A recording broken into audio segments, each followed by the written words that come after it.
सबको ओम सबको नमस्कार। आज की वैश्विक परिस्थिति में भारत को भविष्य में होने वाली समस्याओं के प्रति हम सबको जागरूक होने की ज़रूरत है। सरकार तो अपने लेवल से अपना कार्य कर ही रही है, हमें भी ऐसा क्या करना चाहिए ताकि हम सरकार को सहयोग कर सके, समाज को सहयोग कर सके। विश्व में हो रहे इजराइल, ईरान और अमेरिका के बीच हो रहे युद्ध के का जो प्रतिफल जो पड़ रहा है हमारे ऊपर, जो पड़ने वाला है, उसके लिए हम क्या कर सकते हैं?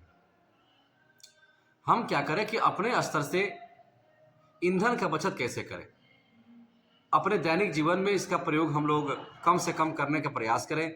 जैसे कि हम चाय पीते हैं, चाय हम 24 घंटा में एक बार पिएं, सप्ताह में उपवास रखें एक बार। इससे न सिर्फ हमारे स्वास्थ्य पर अच्छा प्रभाव पड़ेगा, बल्कि हमारे देश के स्वास्थ्य पर भी बहुत अच्छा प्रभाव पड़ेगा। सुबह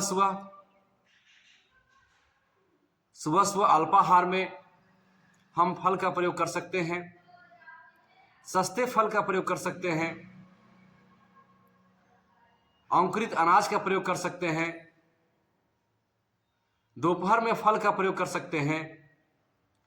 इस प्रकार हम 1 से 2 दिन, सप्ताह में 3 दिन तक यदि हम अपना ईंधन की खपत को कम करने का प्रयास करें, जिससे कि न सिर्फ हमारे स्वास्थ्य पर अच्छा प्रभाव पड़ेगा, बल्कि देश के आर्थिक स्वास्थ्य पर भी अच्छा प्रभाव पड़ सकता है।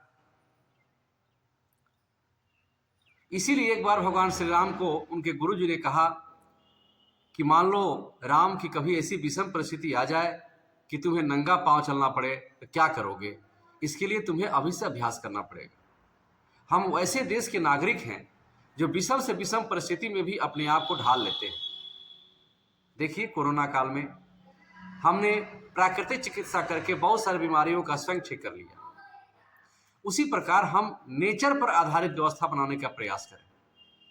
सब्जियां हैं, हमारे पास छत है, उस पर ही सब्जी उगाने का प्रयास करें। जमीन है, उस पर उगाने का प्रयास करें। यानी कि हम ऐसी व्यवस्था बनाएं कि कम से कम दैनिक जीवन की व्यवस्थाएं हम स्वयं तरीके से, जिसमें कि देश की जो प्रशासन है, जो देश की शासन व्यवस्था है, उसको बहुत परिश्रम न करना पड़े, हम स्वयं ठीक कर सकें।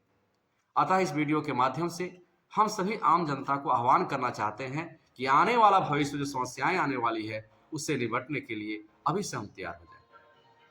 हम अपने स्तर से क्या कर सकते हैं, जो मैंने बताया पिछले वीडियो में, जो मैंने अभी चर्चा की है। हम अपने आप को सप्ताह में 1 दिन उपवास, निश्चित रूप से संकल्प लें कि हमें सप्ताह में 1 दिन उपवास रहना है। हम संकल्प लें कि हमें 24 घंटे में एक बार ही चाय पीना है। हम संकल्प लें कि कम से कम एलपीजी का हम प्रयोग करें। इसके लिए जो ही उपाय बन सके करें, और समस्या जो आती है उसमें अवसर ढूंढें। उससे समस्या से ग्रसित होकर के अपने आप को विस्मित करने का, डिप्रेशन में डालने की जरूरत नहीं है। तो समस्या से समाधान की ओर, प्राकृतिक व्यवस्था से जो हमारे पास अभाव है उसको प्रभाव में कैसे डाले जाएं, इस संदर्भ में मुझे कुछ कहना था आप लोगों से। और आप सबसे विनम्र प्रार्थना है कि आप आने वाले विभीषिका, जो भी विभीषिकाएं आती हों, उसका समाधान करने के लिए अपने अंदर स्वयं सामर्थ्य पैदा कीजिए, क्योंकि आप स्वयं भारत हैं, आप स्वयं देश हैं, आप स्वयं प्रधानमंत्री हैं। हमें ही कुछ करना पड़ेगा। हम ही कुछ करेंगे तो बड़ा परिवर्तन होगा। केवल सरकार पर आश्रित होना हम सब के लिए ठीक नहीं है। इन्हीं शब्दों के साथ मैं आज की वाणी को विराम देता हूं। पुनः किसी खास विचार के साथ अगले एपिसोड में आप सबसे मिलूंगा। तब तक के लिए आप सबका कल्याण हो। सर्वे भवन्तु सुखिनः, सर्वे सन्तु निरामयाः, सर्वे भद्राणि पश्यन्तु, मा कश्चित् दुःखभाग् भवेत्। ओम शांति शांति शांति। ओम। भारत माता की जय। वंदे मातरम, वंदे मातरम, वंदे मातरम।